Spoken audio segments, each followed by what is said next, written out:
there you are. My kids are brilliant. My kids are brilliant. They're the best kids. They're the best kids in the world. They're special. They're precious.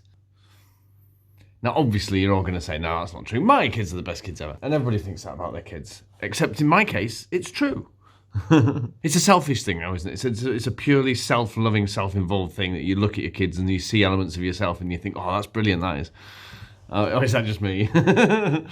But then, I see elements of their mum as well that are also brilliant. There's a good combination there, I think. But one of the things that really strikes me about my kids, and again, this might not just be my kids. This is because I don't hang around with many other kids, so I don't know what they're like. I can only compare kids today to what I remember being a kid, being that sort of age, when I was that sort of age, and the kids that I was around then. That kids these days are more sophisticated. They seem to be more sophisticated, at least in terms of technology. And I suppose knowledge too, because they have more access with Google, etc. When we're watching films, so often my kids were going, well, that's fake. That's obviously been green screened. That's CGI. That's so CGI. That's terrible. Whereas when I was a kid, we were watching stop motion and totally believing it. Jason the Argonauts I remember watching. And although I suppose an element of me would realise that it's false, I had no idea how it was made, and I was just totally drawn in with the story. And even though I was interested in making films, and I was studying films,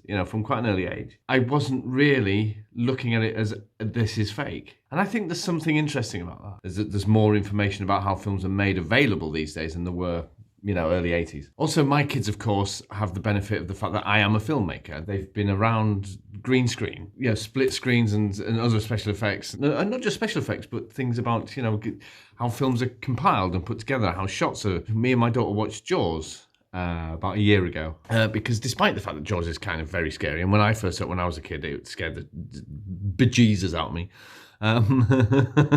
That's why I have no bejesus in me now. It's only a PG. Well, it's parental guidance, and I'll be there guiding her parentally. But it also fascinated me. It began my interest in films and making how films are made, and I watched it. I remember one summer from school holidays, I watched it every morning. So I wanted my daughter to see it. I want my kids to see it and to realise this is the film that made me a filmmaker. People often talk about how fake the shark looks in Jaws. And people often talk about how bored of CGI they are. So my daughter looks at modern films and picks it apart for the effects and says, that's not real and that's fake and that doesn't look right. And yet, when she saw Jaws, she totally believed it because it's there, because it's actually there. It's a bit rubbery and a bit robotic, but because it's physically there and it's clearly physically there and not a computer-generated image, she totally bought it. And thought it looked realistic and it looked brilliant. And she had no technical criticisms of Jaws, made in 1975.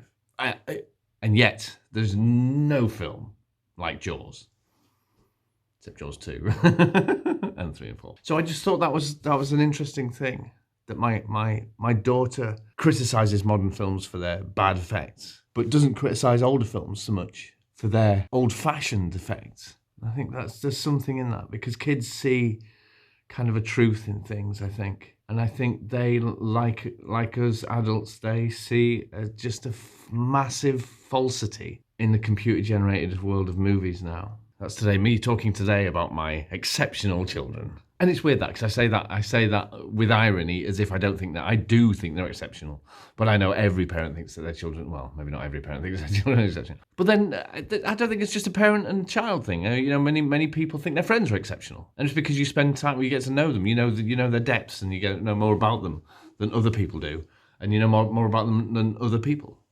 So they are exceptional to you because you have more insight into them, because you know them better. They're extraordinary. Isn't that a strange thought? Now I think about it, is that people become extraordinary to you the more you know about them. It's all about self again. It's all about, me. You're brilliant because I'm your friend. You're brilliant because I'm your dad. You're an idiot because I don't know you. Anyway, that's the end of this chapter. And I shall say, how should I say goodbye today? Let's do it in a different way. I'll say goodbye in dog language. Which, woof.